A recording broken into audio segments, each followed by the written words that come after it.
I just think to myself personally that everyone should have a personal brand. In this day and age, so much of what we do is on social media. If you want to run a business, whether it's a business where you're the face or it's a product-based business or you're in corporate, your social media footprint can really be quite important in that space. Going all in was like, all right, I'm fully backing myself. Like I know that I'm great at marketing. I know that I'm great with social media, but I wasn't standing in my power at all because, again, I was worried that I would be too much, that I would be not enough, that I would be, again, I had spent so long searching for external validation in likes and views and follows. And I just went, I'm going to look at this as a business instead of something that makes me feel like I'm good enough in this world.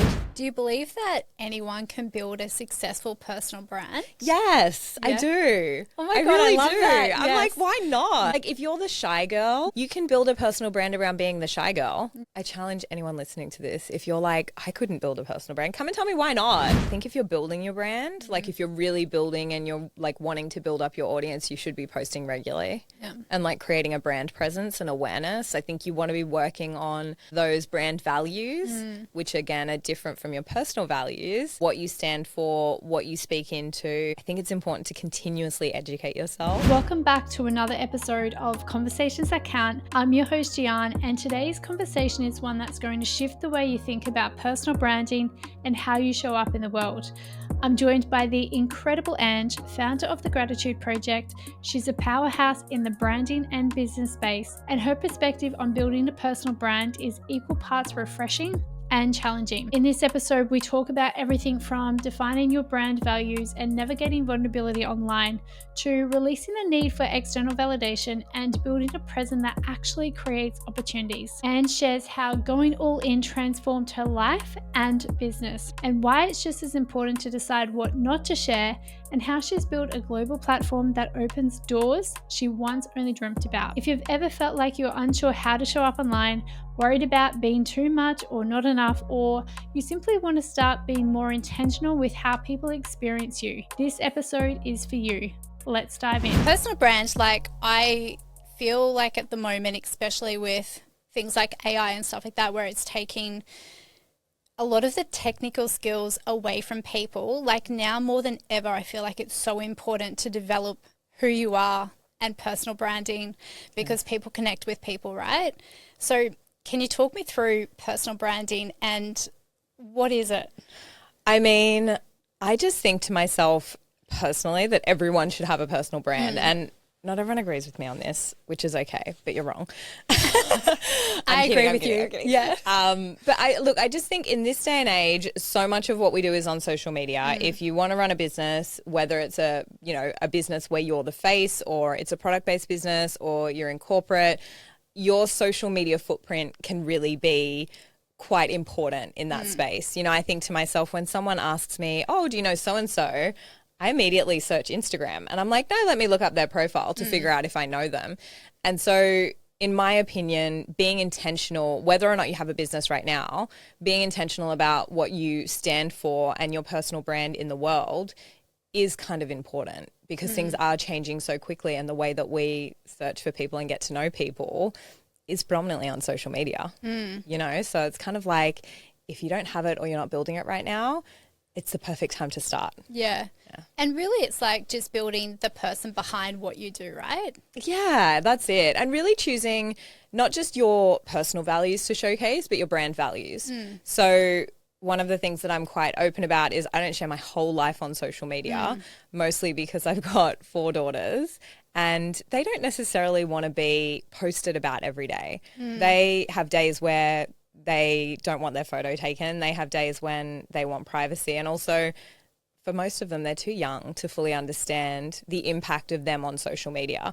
So I don't personally post a whole lot about my kids or really ever photos about them anymore. But, that's a choice for me as a personal brand. What I stand for is not necessarily defined by whether I have children or not. While it's an important part of my life and it's one of my top values, it's not one of my brand values. So I think it's being quite intentional about what you do. And most importantly, and this is the part that I will die on this hill, it's just as important what you don't share as what you do share. Yeah. Right? So how do you then be vulnerable and share with people and connect with people and say, hey, this is what's happening in life right now, like after the fact, like not during the fact. And then connect with people if you then don't show who you are. Like you're right, it's such a fine line of what you share and you don't share, but how do you build then the credibility, or how do you build connection? Yeah. Or would you say it depends on the type of coach that you are? It depends on what you want to share, really, as well. Like, I really think, just because I choose to withhold parts of my life doesn't mean people can't connect with me in other ways. Yeah. So if I'm not sharing, my romantic relationship or my kids, but I'm sharing my struggles as a business owner, or I'm sharing what it feels like to outgrow certain spaces or people that you're around, there's still the opportunity to share and connect and be vulnerable, but in the space that you want to. And the thing is, no one's really posting everything on social media.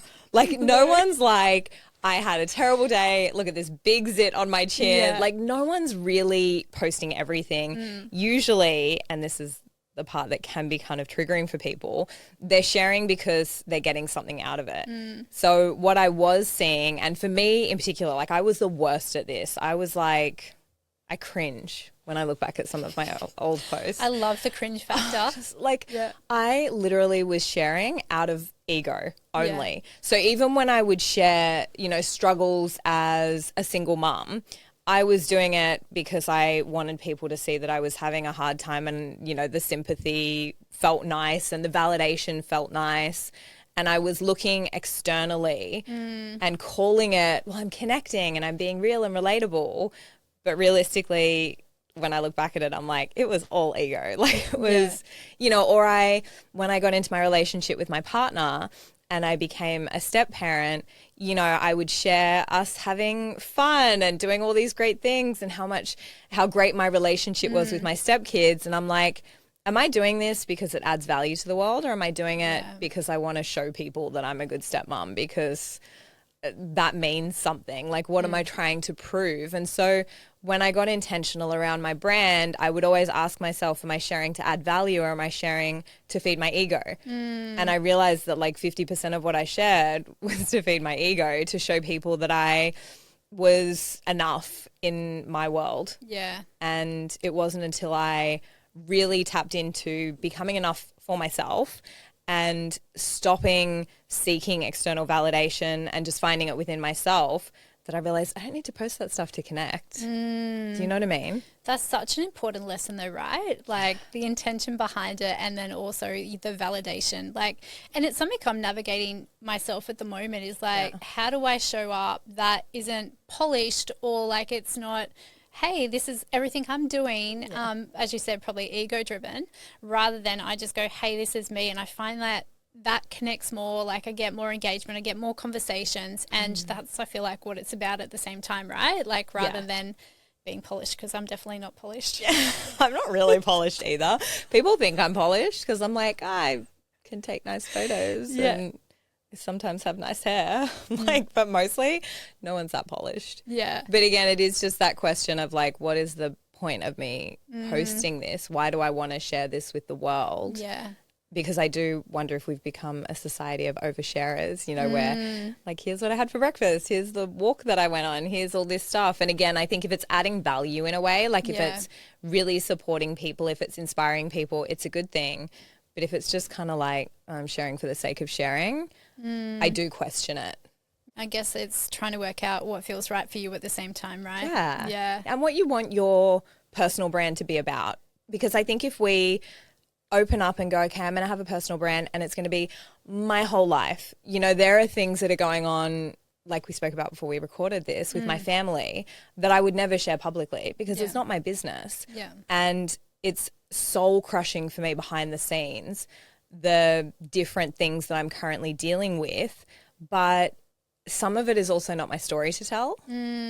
So for me to kind of get online and say, hey guys, to be vulnerable, I cry like every day at the moment because things are really hard and things are really heavy, but also not like, for me, I can't share that story. It's not mine.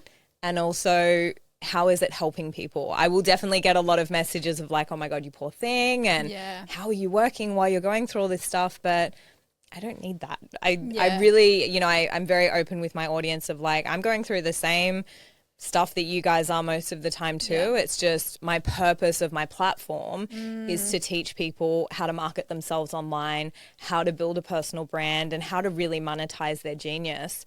So me sharing that I'm having a hard time, is it going to help if I go really deep into it?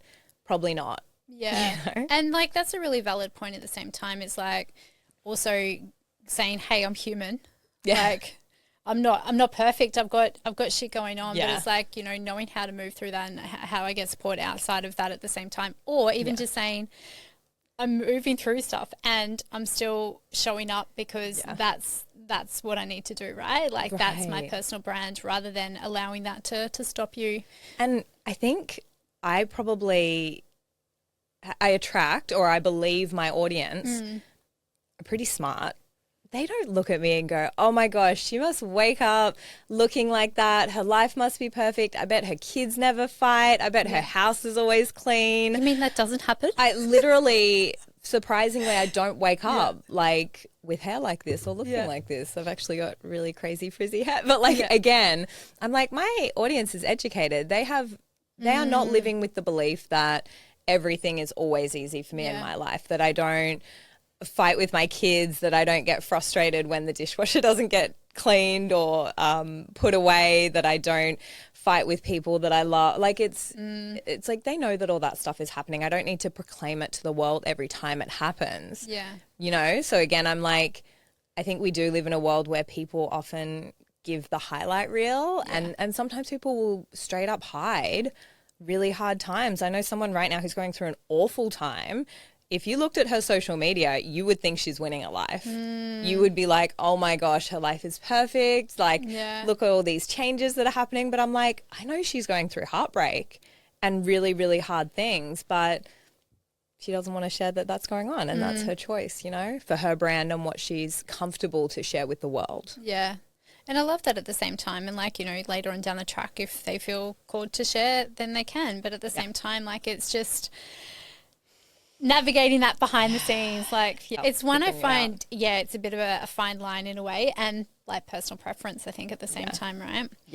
How has building a personal brand helped you in your life? And I know that you've had like a few different pivots along the way at the same time. Can you talk me through those and how you landed to be where I am, where you are? Look, we don't have all day, but look, I think I always knew that I wanted to use whatever I could to help others. And I knew that I never just wanted to be an influencer, even though I went through a stage where that was like a path where I was like, well, this would be easy. I could just do brand deals and travel and all the bits and pieces. But for me, it just felt like, okay, no, I have more to give than that. So I started off in health and wellness. I was working as a health coach.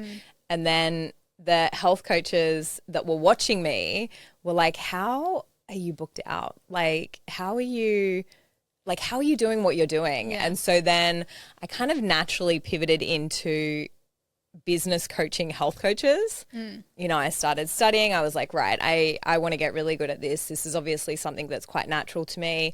I want to understand the systems and how it all works. And then it just kind of flowed from there. I had a stint in network marketing for a couple of years when I had my kids and I just needed to like, take a break. And then probably 2.5 years ago, I was like, okay, I'm not living up to my potential. I can do so much better than this. And I just like line in the sand, let's go. And just locked in. And the last 2 years has been insane in a good way.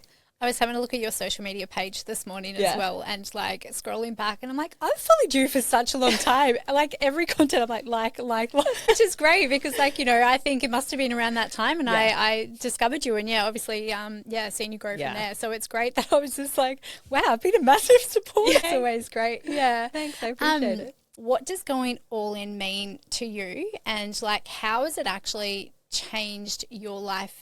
Okay, well, all in to me was like, can I swear? Yeah, of course. Yeah, stop fucking around. Yeah. Like I was like people pleasing. I didn't want to hurt anyone's feelings. I was very vanilla. Like, I'm like, oh, if this could offend someone, then don't say it.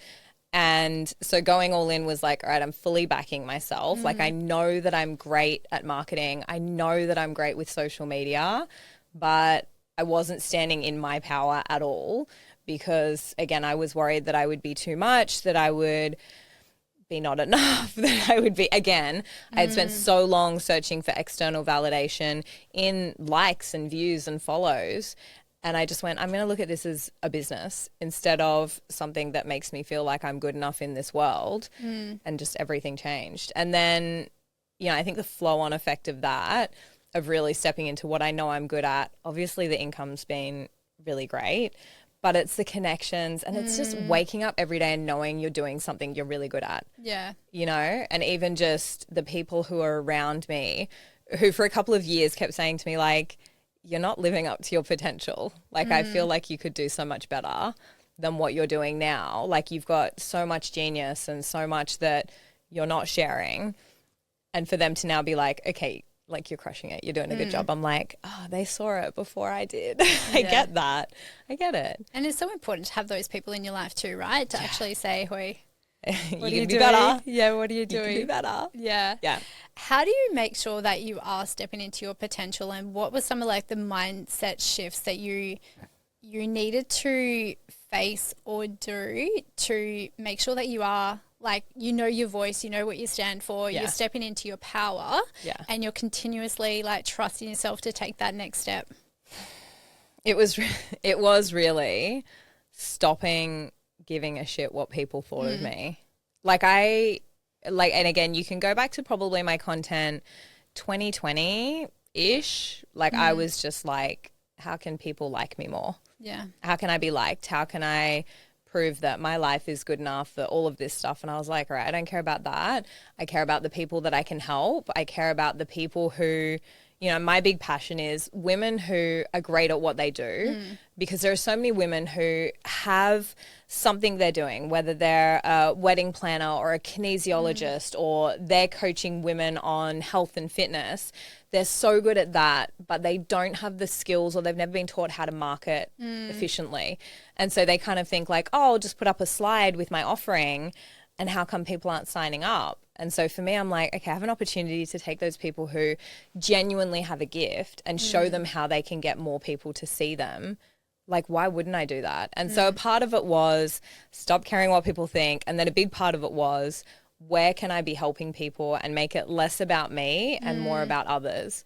And so now, as much as a personal brand is self-focused in a way, if you look at my content, if you look at everything I share, it's created to help women move ahead in their business and to do better where they are maybe struggling when it comes to marketing and bringing in new clients. Do you believe that anyone can build a successful personal brand? Yes, I do. Oh my I God, really I love do. that. I'm like, why not? Yeah. Like, if you're the shy girl, you can build a personal brand around being the shy girl. Yeah. Like, if you're the awkward girl, like, you can, like, why not? Like, if I challenge anyone listening to this, if you're like, I couldn't build a personal brand, come and tell me why not. Yeah. I don't believe you. I love your confidence and conviction then as well. Like, you were just like, yes, which is great because it just proves that anyone can do it, right? Yeah. And it's so important. Like, I even think about in the corporate space as well, which I mentioned that my audience, some are from corporate space.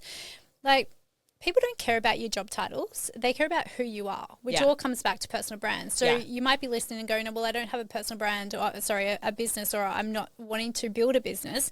You can build personal brand in your life. It's about becoming the main character at the same time, right? Totally. And just the opportunities that come from that. Like, even I obviously predominantly use Instagram, but like if your LinkedIn is aligned with your personal brand and you're looking for jobs, like you call in so many more opportunities. And that's, for me, one of the biggest parts of having a strong personal brand is the opportunities that you can bring in from it and what you can get offered and who you can meet and the experiences you can have because of it.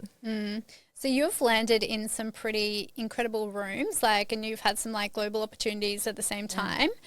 How do you continue to grow as a person to be able to be the woman that then is in those type of rooms? I just freaking wing it and hope for the best. I don't know. Like, I remember flying over to Costa Rica and I was like, wow, this is my first international speaking gig.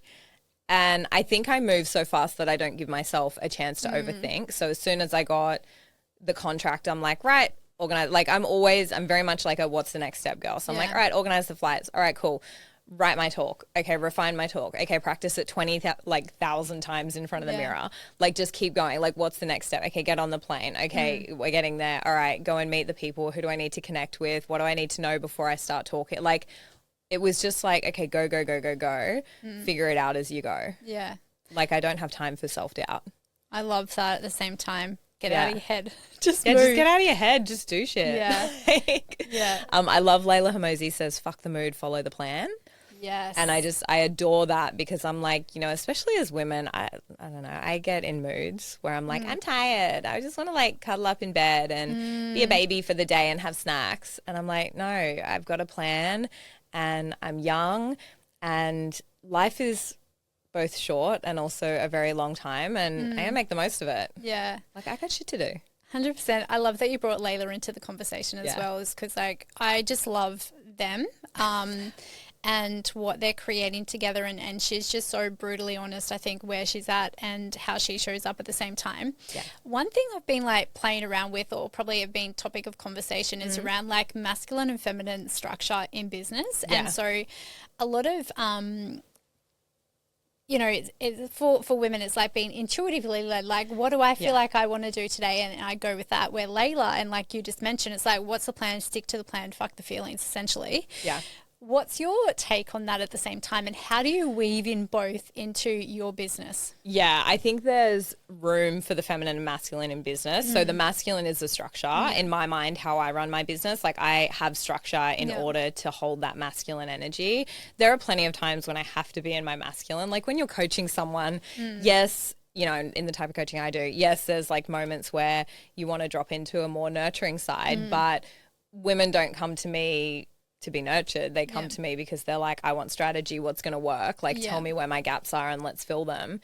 And so I have to be in my masculine in a lot of ways, which means I need to be more intentional about where I allow the feminine flow. Yeah. So as an example, usually my day is split into chunks and certain chunks are for certain types of work. So the morning is for coaching calls, connecting. That kind of middle chunk is for creating. And then the afternoon chunk is actually like, do whatever the hell you want. Yeah. Like go and rest, go and do some yoga, go for a walk, cook, get in the kitchen. And then I'm really big on the boundaries from work life and like home life. And so, you know, I have triggers of when I put on a blazer. All my students know this. Like when I put on a blazer, it's CEO Ange. Yeah. Like I'm not doing laundry. I'm not cleaning up the house because I work from home. I have to be super intentional about this. You know, there are certain things I'm doing. Now, when the blazer comes off, when the big comfy knit comes back on, I go back into like feminine Ange. I'm cooking, I'm cleaning, I'm cuddling with my fiance, I'm playing with the kids. And so having just those areas of my life where I change the hat that I'm wearing from boss Ange hat to mama hat to lover hat to daughter, friend, sister, whatever I need to be, I think that's really important. And so again, that structure creates that freedom for me. I love actually how you've articulated that, because it's something I'm navigating myself. Like I left corporate only in December, that now I'm full-time into my own business and podcast. And so I'm still navigating that. I'm like, I've got so much time freedom and I'm like, how do I bring structure in that? But then I'm like, how do I also lead with like what I feel like and intuition? And it's a fine line and it's a dance, and it's just like, how do you go from something that was so rigid and structured and very masculine? I was in male dominant industry as well. Yeah. Now I'm like finding the thing that works. Yeah, it's a balance. It's different for everyone. Yeah. And I always think to myself like, you know, and respect to everyone and all their different things that they do, but I'm like, what I do isn't hard. Like I'm not getting up at 4 a.m. and concreting the Gold Coast Highway. Like I'm not working with children who are being ripped from their families. Like I have one of the best businesses in the world. Nothing I do is so hard that I'm like crying that I have to go to work. Yeah. You know, there are so many people out there who are doing massive, massive things with huge impact, physically demanding jobs, emotionally demanding jobs. And so I always just think to myself when I have a moment of like, I don't feel like it. I'm like, what? I don't feel like making some social media posts. Yeah. I don't feel like, taking my client through a structure that I know is going to make them potentially $50,000 next month. Like, I don't have a hard job. Yeah.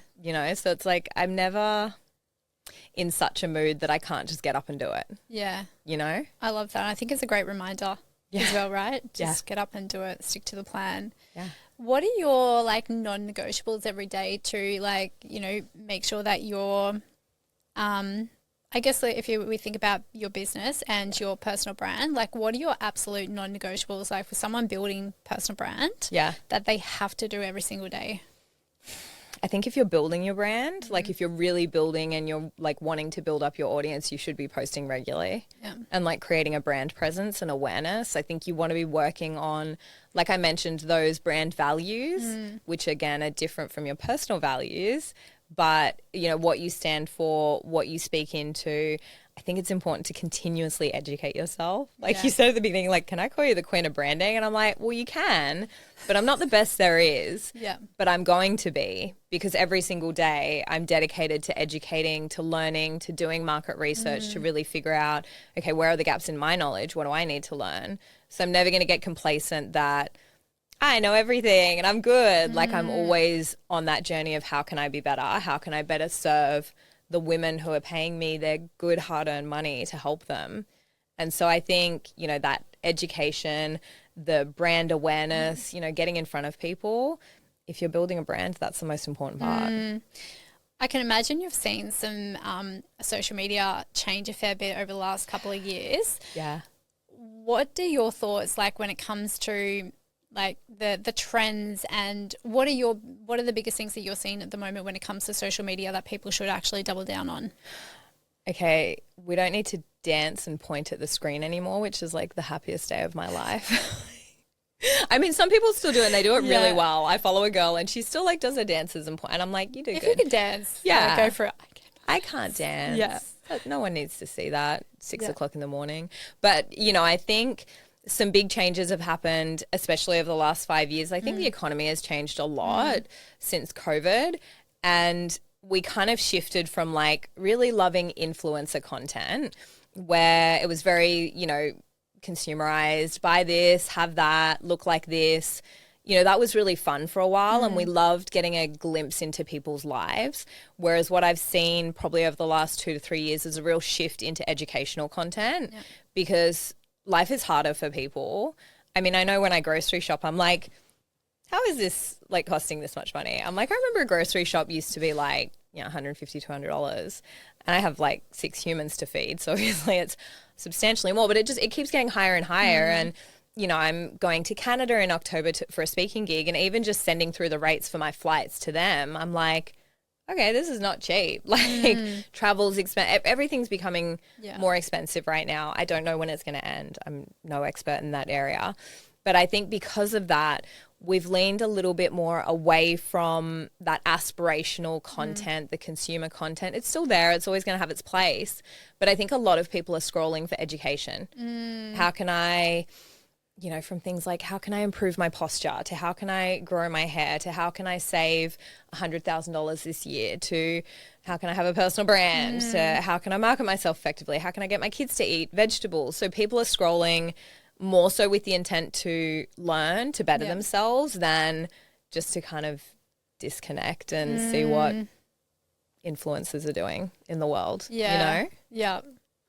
I like that at the same time, right? Like, staying up with the trends or what you need to do, it's a bit of a minefield at the same time sometimes. So it's like, okay, what do I need to do and how do I then show up? And I think that adds to like the overwhelm of things at the same time and in what I can show up or how do I show up at the same time. Yeah, I think like, I still love, there are always trends and there are some really wholesome trends. Like there was the one about I went to coffee with my younger self. Oh, I love that. And it was so cute. I was like, this is so wholesome. This is so sweet. Yeah. But what I, lean away from, especially for me and what I do, is I lean away from just blindly following a trend hoping it'll go viral. Yeah. So for me, it didn't make sense to do that because I'm like, I don't drink coffee. I don't know what my younger self would have done, but my spin on it was like I took my younger self for a margarita and she wasn't surprised. Of course we're here. I made it my own. And so I think if you're going to follow trends, follow it for the audience that you want to attract and create it for the audience you want to attract, not just like, okay, well, everyone's doing that, so I'm going to do that. Yeah. Do you know what I mean? Whereas I think that's where a lot of people get stuck. They're like, oh, it's a trend, so I'm going to do it. How do you know what audience you want to attract? Well, you know who you want to work with. Yeah. And again, it's like depending on what your outcome is. Yeah. So like right now, my outcome is helping women who need support with messaging, marketing and getting leads through social media. And so for me, it's like I know that woman intimately, which is a big part of what I teach. It's like you can't help everyone. You don't want to be for everyone on social media because then you speak to no one. Yeah. And so I think a big part of it is going, okay, who is it that I really would love to work with? Who's my dream client? Who's the woman that really needs what I have to offer? And then what does she need to hear and see to know that I completely understand her where she's at and I have the tools to get her to where she wants to go to? How do you like that, like working with women, what do you see as some of like their biggest challenges or roadblocks? A lot of the time embodiment. Yeah. Like a lot of the time, you know, teaching and wanting to really master what they're teaching. And sometimes, and I think this is a mistake that a lot of people make, people want to teach what they're still navigating. Yeah. People are like, well, if I need this, everyone needs this. Yeah. So I should teach it. And again, like I said before, I'm like always a student. I'm not like, oh, I'm the expert. I've got nothing left to learn. But I believe I have definitely enough knowledge to take people past the point where they are. Now, if someone came to me and they were sitting where I'm at and they were saying, I'm making 70K months, I know how to grow my following, I've got my funnels set up I'd be like, okay, I don't know what I can do for you. So I help people at a point in their journey that I know I can take them to where I've gotten to. Yeah. I think the big thing I see is people going, well, if I'm navigating this challenge, I want to teach other people how to navigate it. And sometimes maybe in the hopes that by teaching others, they'll figure their stuff out. Yeah, right. Right? And so I kind of think there has to be a level of full embodiment where you go, no, I know that I can do this. If I'm going to teach someone how to count macros or how to build a dump truck, you want to make sure that you can do that, have done that, you're fully living in what you're teaching. Now, you don't have to be the expert at it, but you need to have like enough knowledge to say to people, I can get you from here to here. Yeah, you teach from experience. Teach from experience, totally. It's so, I find that sometimes in the online space, people are not quite there in terms of that embodiment piece. Like I love that you actually just brought that in because people, you can read something and then you go, okay, cool, now I'm qualified in that or now I can teach about that. Yeah. Where yet they haven't experienced it through their own life and got their own lens on it at the same time. Yeah. And that's the tricky thing with social media and why I say take it with a grain of salt. Like there can be someone who's claiming to be an expert on relationships and she's not sharing that behind the scenes she's going through her third breakup with her partner or they're fighting every night or, you know, people can be like, well, I read this, I did this course, I'm going to teach it now and not be fully embodied. Yeah. And that's where it gets a little tricky and I don't think people grow past their ceiling when that's the case and they find themselves hitting this, you know, income level or this impact level because they haven't really fully embodied what it is that they need to take it to the next level. Yeah. You know? What would be, so someone listening that wants to build a personal brand. Yeah. And they're like from scratch, they're like, do you know what? It's my time to shine. It's my time to go all in. Yeah, it is. What would be 3 tips for them to focus on or 3? What's your advice there? I would say first and foremost, like what do people ask you about all the time? Right? That you're just good at. Yeah. Like I think there's something to be said for, you know, people are like, I just want to do what I'm passionate about. I'm like, no, just do what you're really good at first. Like the passion will come. Yeah. Like you'll figure it out. Like I'm like, no one wakes up and goes, I'm so passionate about marketing. Right? Like I never woke up and said that. Yeah. But as I lent into what I'm good at, I realized, wow, there's so many women out there who aren't being heard because they don't have this skill that I can teach them. Right? So I think lean into what you're good at before anything. I think that's one thing. I think the second thing is work out, like I said at the beginning, what are you wanting to share about? What are you not wanting to share? What gets to stay sacred to you, right? Like, I am not talking about my sex life ever on social media, right? And if you're sharing everything and you're like going hard out and like, you know, every single aspect of your life, you're going to feel a bit drained. And I don't know if everyone wants to hear it as well. Yeah. So it's like, again, figure out what am I sharing? What is totally off limits? And of course, like I said, you know, who is off limits? Because there are people who's it's not your story to tell. Yeah. And the third, like, just lock in. Just lock in, like, commit. Yeah. I think the thing that I see a lot that gets frustrating is just people are inconsistent. They'll do 3 posts and wonder why one of them didn't go viral and then give up. And I'm like, do you know how many times I've posted? Do you know how many posts have flopped? Yeah. Do you know how many times, like, you know, I've launched offers that people haven't bought? Yeah. I've posted content thinking 40 people are going to buy this and got crickets. Like, that's how I learn. And I didn't become good at what I'm doing and get to a point where now I can be like, yes, that'll work, that won't. Yeah. I didn't get there because I was good from the beginning. I got there because I just kept freaking going. How do you keep showing up in moments like that? What do you mean? Like, what So, kind of, like, when things flop? Yeah, because at the moment, I made a commitment this literally only 3 days ago. Yeah. And I did a talking reel on Instagram. I'm like, this is me saying I'm going all in on social media. I'm going to post every single day until the end of the year, right? Yes. And then I'm like, I'm just going to like wing it in a way, like have intention, but at the same time show up and build the credibility. Yeah. But like, sometimes if it's not working, you're like, am I doing the right thing? Should I stay on this path? Should I change path? Like, how do you just keep on showing up regardless of what, like, I guess you've got the vanity metrics there. Yeah. How do you keep on showing up? And you know, at what stage do you realize, like, do you know what? Now's the time to pivot. Yeah, okay. So it's the way that you frame it. First and foremost, when something flops, it's not a flop. Yeah. It's not a failure. It's data. Yeah. So you just need to go in logically and look at it and go, why didn't this work? Yeah. What's not working here? What could I learn? Who could I learn from? You know, a lot of people might be like, oh, I'm going to go live every day for 30 days. Yeah. And it's like my pet peeve. I talk to my students about this. When people get on Instagram Live and they set up their camera, right? And they're like, hey, everyone. I'm just waiting for everyone to log on.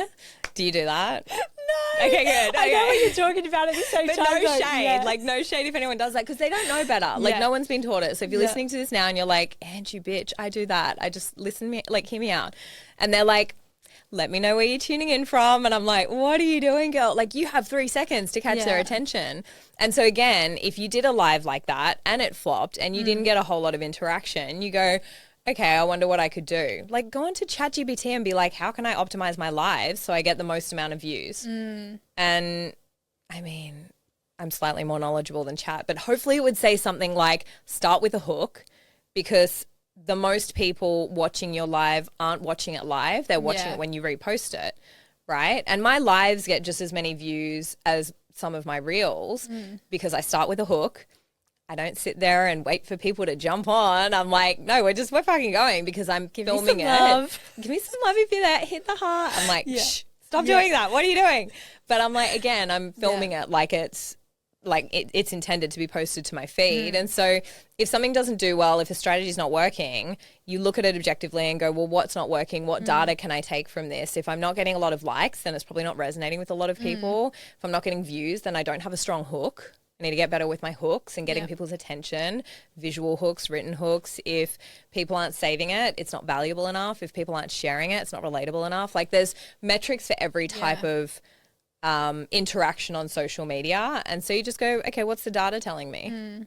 And take the emotion out of it. What do you think is the most important metric to follow? Saves and shares and sales. Yeah. I'm like, at the end of the day, nothing matters to me but sales. I'm like, I don't care if my reels get anything from 1,000 views to 6 million, right? Yeah. Like, I don't know what's really going to do well. I can generally be like, this will probably thrive. But again, I don't care. I want to know if I'm going to make a sale from it. Yeah. I guess that's the most important thing. That's the whole intent behind it, right? Yeah. And not necessarily a sale in that moment, but if I'm adding a lot of value to someone, then eventually they'll become a customer. So I'm like, all right, that's the metric I follow. If my sales are dipping, I'm not adding enough value. I'm not showcasing my authority. I'm not nurturing my audience enough. And so I got to make some changes. Yeah. It's all data. Yeah, I love that. Yeah, you need to do it all to get the data, to analyze it. Yeah. Yeah. And give it time. Like 3 days, it's not enough. But like some people after 3 days would be like, it's not working. I'm like, give it 3 months. Yeah. Once you've done it for 3 months solid, then you can tell me it's not working. Yeah. What's been some of the biggest learnings that you have learnt in your journey of building business and personal brand? I mean, personal or business lessons? Oh, they're all the same though, aren't they? They're all the same. I mean, I think you change as a person when you create success, and all of your triggers will show up and all of your fears will show up. So you need to be ready for it. A lot of people want to create a big successful business, but they don't want to deal with the declines, the copycats, the people emailing you saying, I want a refund. They don't want to deal with all that. And at the end of the day, when you build success, especially as success, I think I said excess. When you build success, especially as a coach, you just need to understand that with more exposure does come more opportunities for the stuff that you might not want. I've been pretty lucky that I don't really get trolls. I've never attracted that. And mostly because I don't give it energy. Yeah. Like if I've ever had one or two, I'm like, okay, block, delete, see you later. I don't really care. But I don't think I'm controversial enough anyway to get trolls. Yeah. But, at the end of the day, I think it's, you're going to come up against some of your insecurities. Again, I hate conflict, and, there's stuff that goes on in my business. I've got an amazing team and they take such good care of me. But they had to say to me the other day, like, Andrew, we need to have a meeting. Something really uncomfortable is happening within one of your programs with one of your clients, and we need to do some stuff legally. And I'm like, and I said to them, I just want to go to bed and have a nap and someone bring me like a juice and a snack when I wake up. I just want to be a child again. This is too hard, too emotional. I don't want to deal with it. But you have to. I'm running a company now that this kind of shit happens, and I got to put on my big girl pants and deal with it. So I think the lesson is, you got to grow the fuck up. Yeah. Got to deal with some of the shit you don't want to deal with too, in life and business. Yeah. That's been my biggest lesson. So true though, right? It's all about perspective and how you handle the situation, and as you navigate life, you're always going to have challenges that pop up. That's the whole point of life, right? Exactly. It's how you handle it. Yeah, exactly right. It's just like the new growth, the new stretch. It's But I love it. I wouldn't change. It's like a small price to pay. Yeah. And then I think the other lesson is I never realized what I was really capable of. And I don't think I'm special. I don't think I'm different. I think it's literally that I've just kept on going. I don't stop and I don't exhaust myself. Yeah. I don't work when my kids are home. I don't reply to messages. I don't do anything when my children are home. I'm very strict with boundaries. I don't create content. I'm there present with them. All of those things. And so I still rest, but when I'm on, I'm on. Yeah. What's the next iteration of the Gratitude Project, or what's your mission that you're looking to achieve with it? I'm short term. I'm really my brain does not want to do long term. Right now, my focus is just how do I help more women? How do I help them do what I've done? Money is incredible. I'm a big fan of money, huge. And, I know so many people are struggling right now. And again, if I can teach you how to use your genius to make money, I'm I want to help them do that, because I think there are too many people who don't live life the way they fully want to. I think there are too many women, and I've been one of them, who have incredible amounts of stress because of income. I think the reality of being a single income home as a family is dying slowly. I think a lot of families find it that both have to work. And I'm let's make it easier. Let's use your genius to make you money. And so the more people I can help there. And then I'm taking this international, baby. At the start of the year, I was all right, I want to travel and I want to speak internationally because I wanted to see more of the world. Yeah. And Australia is tiny. Like, if we don't spread our impact to countries with way more people, we're shortchanging ourselves. And so I set that intention, and I've got my second international speaking gig in October. God, I love that. Congratulations. Thanks. It was really exciting. It's like, I'm like, it's really cool. I was like, wow, I said that. It will be like my 7th country in 12 months when I go there. Wow. And like in the last 5 years, I think I've been to Bali once other than that. So I'm like, this is really exciting.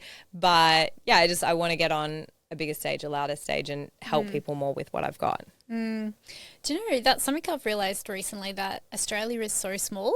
And I've got a mentor at the moment, he's overseas and he's got, like, his network is massive and he's like travelling all over Europe. And I'm like, wow, we are so small in comparison. Tiny. And like, I feel like to be connected globally, you kind of have to be outside of Australia in a way. Yeah. Although I love Australia, like I feel very grateful that I live here and this is home. But I'm like, if you want to create massive impact in the world, it's not in Australia. It's not. And again, it's a beautiful place. I love living here. I would never live anywhere else. But yeah, in order to make big impact, we've got to go a bit bigger with the countries. Yeah. So what are you talking, did you say in Canada? Yeah, branding. So, you know, at the moment, my personal brand is all about branding and personal branding, but the event is actually incredible. It's called the Nice Girl Funeral. Oh my God, great name. Right? And I'm like, this is it, you know? And when she reached out, I was like, I get it. I was the people pleaser. Like, this is perfect. And I think for her, the fact that I've got children and I'm working and all the things, I can speak into a lot that her audience would really resonate with. So I'm excited. I can't wait. God. And is that like, do you want to move more into the speaking side of things as well, or coaching? Yeah, I would love to. I am a show pony. I love being on stage. I have no problem with it. I don't get nervous. Like, let's go. Put me on the stage, because again, you can get heard by more people. You can create more impact. And more than anything, it's so fun. Yeah. I love meeting people. I love talking to people. I love all of it. So for me, doing that kind of stuff is just, It's How like do you have such unwavering self-belief and confidence in doing that and showing up and just going, do you know what, I'm going to own this stage, I'm going to talk about this, and I'm going to have the confidence? Like, how do you... Because the opposite is not a great outcome. Like, for me to be like, fuck, what am I going to do?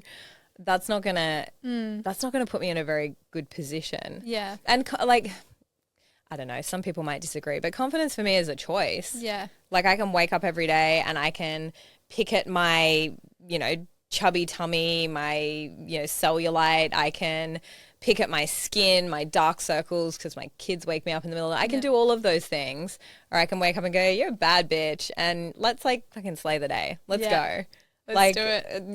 It's a choice. It's a choice on how we speak to ourselves. It's a choice on what we consume and what we allow ourselves to think. Every thought we have in our mind is by choice. Like, it's not like we're creating based on some random guy living in our head. We're actually just choosing what we want to believe based on what's going to serve us. And so I'm like, I'm just going to choose better beliefs every day. Yeah. And don't get me wrong, like, I have days when I'm like, the world is ending, I suck, everything sucks, it's all falling apart. Yeah. Like, I'm human and I'm female. At my house, we call it day 21. Oh, right. Yeah. I get ice cream delivered and flowers. Yeah. Like, my fiance is amazing on day 21. Well. He's learnt so well. He's just like, what do you need? Gets me on the couch, wrapped up in a blanket. And so, like, I have those days too, but it's a moment and it's not a belief system. And I think, like you just mentioned there, your environment then is so important, right? That can actually go, how can I support you? Yeah. Or what do you need? Yeah. It's like, rather than you going, oh, I can't do this, or I can't do that, or I'm having a moment of doubt, or like I'm going to throw it all away, or whatever it is. Burn it to the ground. It's like, that's when you have people lovingly pull you forward and say, hey, you're okay, you've got this. Yeah. Literally. And that's why good people are important in your life. People who just are cheering you on and backing you up. Yeah. I'm definitely realizing that as well. Like, it's so important, like those relationships and people that are on the same path or value the same thing as well. Yeah. Because there are moments where you need that. You do. Yeah. Lovingly, you need that. Yeah. Yeah. I feel like this journey of, owning your own business, becoming an entrepreneur, whatever you want to call it, it sifts out all the people that aren't happy for you, or it sifts out people that aren't aligned anymore. And it's challenging. But you really, if you're going to do big things, you do need support. Yeah. You need to be able to ask for it too. Yeah. It's letting go of the old in a way to make room for the new, right? Yeah. And that's a horrible way to say it. And at the same time, unfortunately, I know what you mean, though. yeah. But it is though, right? It's like, okay, well, who's that future? What's that future version of me? And who is that? What's that identity? And what do I get to choose today? What do I tolerate these days? Exactly, and what are my right. standards, right? Yeah. Yeah. How do you with this conversation, how do you then as personal brand, when you are kind of pivoting and changing and evolving as a person, how do you make sure that your personal brand is evolving with you at the same time? I guess because I'm not, how do I answer this the right way? I am not my brand. My brand is something I created. So as much as it is me and it's real, it's no type of validation or measure of who I am as a person or my worth. So when I'm navigating certain things, if it's, again, valuable to my audience, it'll get shared. Yeah. But if it's me navigating personal stuff and growing through that, Yeah. maybe once I'm through it, I might make reference to, hey, we've just been through a bit of a season. Yeah. I've made reference in my content to things are hard right now. We are moving house. We're trying to find our dream home, all the things. It's challenging and it's confronting and, becoming a homeowner and all the things. I'm like, it's been scary. But, again, that's not my brand. My brand I got to create. Yeah. And again, there's parts of my life that don't have to be a part of it. And I'll share if it's relevant, but I won't if it's not. And at the end of the day, if I'm having a day where I'm really low or I'm really navigating something, I just go into my bank of content and post something valuable. Yeah. I repost stuff all the time. I'm like, oh, that post performed really well and it was super valuable and it helped a lot of people. I'm having a really shitty day, so I'm going to post that again. Yeah. I'm going to post that story sequence again because I don't have the capacity to create something new right now. Yeah. Just adding value. Be planned. B-roll. Yeah. All the B-roll. That's what we all need. It's just like a bank of B-roll and just, again, repurposing and repeating content. Yeah. You don't have to keep coming up with new stuff. Well, there is nothing new anyway, right? Nothing's new. Yeah. Nothing's original. For listeners, is there any key message that you want to make sure that they're taking out of today's conversation? I think if you have any aspirations of owning a business, of opening yourself up to opportunities in the world in any capacity, whether it's just your personal page and you just start being a little bit more intentional about what you're sharing there, I really do believe that building an audience on social media is an asset. Yeah. Because whatever you do, whether it's, you build an audience and one day you need a GoFundMe for a relative who's going through a hard time, or you decide to start making kids' clothing out of your basement, whatever it is, imagine if you just had an audience there ready to go. What if you just had people who were ready to buy, who, you knew your brand values. My brand values are business, mindset, and health. They're the three main things I speak on. Business and mindset are more predominant right now, but I definitely am still so passionate about health. So you'll see me posting in my sauna or having my morning cacao or, whatever it might be, going for walks, doing Pilates, working out. It's not the main player in my content, but it's there. So it's the easiest thing you can do is just go, what are my 3 pillars? Yeah. What are the 3 things that I'm passionate about? It might be, parenting, it might be pottery, it might be business, it might be, stepping into your feminine energy, it might be Reiki, it could be anything. But it's just pick 3 things that you share about and you add value and you teach people. Yeah. And then just post them. Yeah. Create a following. I'll be taking all these notes to apply. I'm glad. Yeah.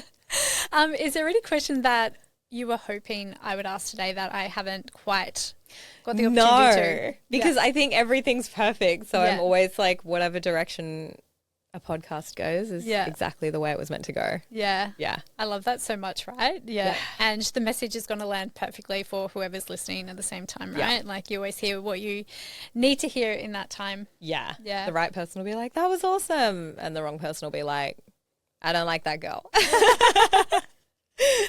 Take her out of my ears. But it's true though, right? Like, yeah, when you're ready to hear a message, like it lands. It gets delivered. Yeah. What's it saying? When the teacher, when the student is ready, the teacher appears. Yeah. I will be your teacher. Yeah. But it's great though. Yeah. I love it. Yeah. Well, thank you so much for your time today. I absolutely Thanks loved for it. having And really enjoyed the conversation. There was so much value there in regards to personal brand that I feel like a lot of people, whether they're even in the workplace, like they can add to their, or like they're building their brand as well. So yeah, appreciate it. Thank you for having me. Yay.